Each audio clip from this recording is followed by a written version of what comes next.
Mark, take us through not only the goal, but the build-up to it. Obviously we were desperate and come with a huge goal at the end. And, that Strawman called the switch on the draw, and Mitch had a great draw and just pounded it. Are you seeing a spot there, or are you just thinking put the puck on net? Both guys kind of came out, and I just wanted to get in between them and try to hit it as hard as I can. And I think it ended up going off one of them and hit the back of the net. Tell me about the emotion swings on this entire evening, but especially at the end when you guys realized you just won that game. Yeah, I mean, in the last minute was incredible, and DZ makes a great pass on to Callie, and Richie ends up bearing it. And we knew we had a power play going into overtime. We wanted to get one and end it quick, and that's what we ended up doing. And with the fact that the power play hadn't produced a bigger lead for you guys, was there a sense of urgency, frustration among the power play? What was the thinking? No, and I think we kept talking about it, and plays that would open up for us, and we just kept trying to come at him, and it wasn't a set play or anything off the draw. It just good clean draw, and guys went to the net, and he couldn't see it. Tell me about your mindset now heading to Washington for a potential elimination game for them. Yeah, we got a big opportunity there to go in there and try to finish the series off. So, we try to take the momentum in from tonight and take it there. We've all played hockey long enough. We know what can happen coming down the stretch, and things, especially when you're in their zone, and we had a man advantage, and goalie pulled. You always, the odds aren't always great, but that's why we play the 60 minutes, and that's why you continue to battle, and you never know. Did it need to be said in here after that you haven't won anything yet, or do you leave that? Yeah, that's been the message all through these big games that we've won. We won a big game, Game 6 in Ottawa, that had to back up. Won a big overtime game that we probably learned a lesson and didn't back up. We got to back this up, or at least come out with a better effort than we did in the first period of that last game. Marc Staal plays 50 minutes in that game 3, gets the game-winning goal tonight. Does he look like he's basically all the way back to you at this point? Well, I've never played with him. I played against him one game last year, and it wasn't fun. So I know how good he can be just by playing that one game against him, and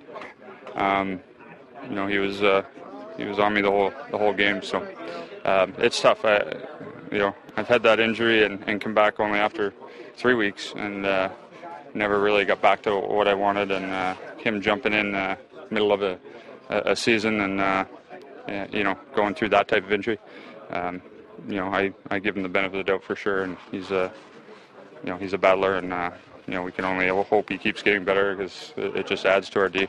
At the time, you don't realize how important those plays are, but looking back at it now, every little play we made in the third, obviously it made a difference in the end. And I talked about not getting frustrated in a game like this where we have a lot of puck, similar to last game, but it comes down to generate big scoring chances, and they did a pretty good job to keep it tight in front.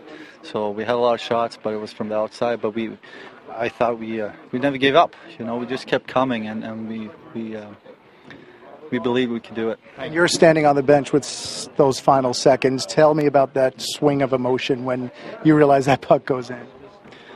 Yeah, you know what? It hasn't happened that many times this year. We tied it late, so I was already thinking about the next game. I'm going to be honest with you. Just so I don't get too frustrated and disappointed right after, but it was just such a big relief and excitement when we scored that goal, and I think we deserved it. The guys worked so hard the whole game, and we really tried to create chances, and it was great to see the way we just fought until the end. They got a lot of skilled guys. They're going to take what you give them, and they're going to try and make things happen. I don't know if I can really answer that one way or the other. So. Ryan, tell me about the emotional swing from 20 seconds, 15 seconds left to realize that it's pretty close. Hank said he had already started thinking about down 3-2 in the series, to finding out that you're tied and then you win. Hank always says that when he's on the bench, Right. Tell him thanks for believing in us. No, I'm just kidding. He was big for us. They didn't have a lot of shots, but they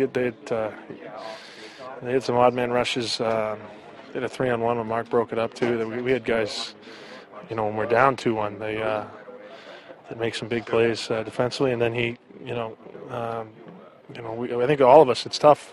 You don't want to get frustrated, but they did a pretty good job. We had some shots that the kid played well, but it came through obviously in the 59th minute there, and that was obviously a great feeling for Mark and for all of us. We're happy for him. They're going to be open.